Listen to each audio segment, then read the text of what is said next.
Je vous retrouve aujourd'hui pour aborder un petit sujet qui me taraudait et qui traînait un petit peu dans ma tête parce que souvent j'ai remarqué, moi la première, mais également beaucoup d'autres personnes, on a tendance à dire ce livre, ce n'était pas un coup de cœur, mais j'ai passé un bon moment. Et du coup, la question que je me posais, c'était, mais a-t-on vraiment besoin d'avoir des coups de cœur à chaque lecture? Est-ce vraiment utile? Parce que je me dis que, bah, forcément, moi, je m'attends pas à commencer chaque livre comme si c'était un coup de cœur. Alors pourquoi, quand on va donner notre avis, on va dire: «Bah, j'ai bien aimé ce livre, mais ce n'était pas un coup de cœur».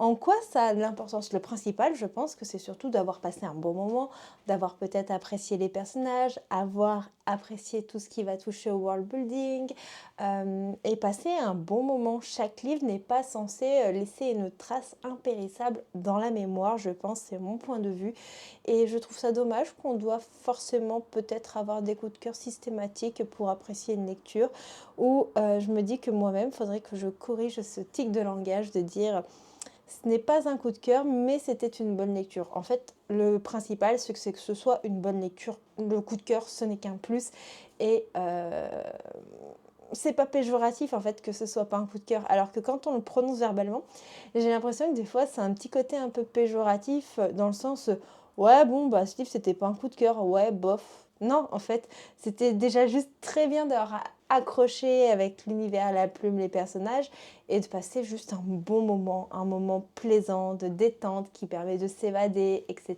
etc. N'hésitez pas à me dire ce que vous en pensez.